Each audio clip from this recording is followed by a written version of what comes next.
Are you afraid of commitment? I've run into a lot of first-time homebuyers who are reluctant to work with a dedicated buyer's agent. I can understand when you're just looking, but when you're getting serious about buying, you need someone in your corner. You need an advocate. A real estate transaction is complex, involving stacks and stacks of paperwork and laws that you may not understand. And that's where I come in. I can guide you through the process. I can help you find the right properties to look at and can help you with the decision making, submitting offers and counteroffers. And you don't pay for my services. The fees come from the seller's side.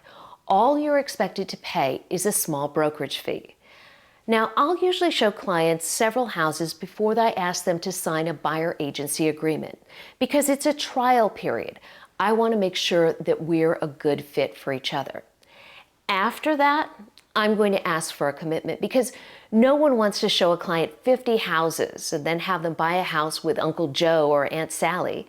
Remember, I don't get paid unless a transaction closes. In Pennsylvania, our buyer agency contract is confusing.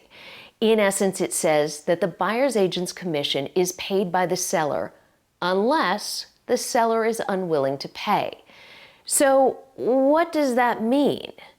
If a property is listed on the MultiList, you don't really have anything to worry about. It says right in the MLS how much the brokerage will get.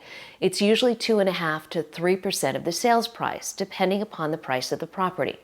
So you don't pay anything unless the seller is really, really cheap and is offering something like 1 or 2% commission, and then you might be asked to make up the difference. Here's the problem. What if you go to a for sale by owner listing without me?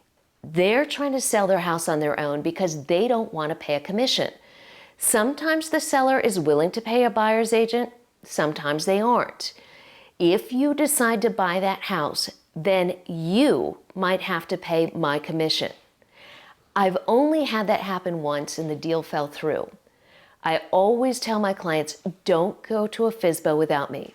Usually I can negotiate my commission as part of the deal as long as I talk to the seller first. Now I know all of this sounds scary, but trust me, having an advocate in your corner makes a huge difference. Let me handle the negotiations while you focus on finding the right house. I'm Robin Taylor with Coldwell Banker, and you've been watching Real Estate Done Right. If you'd like more guidance, subscribe to my channel or just watch the next video.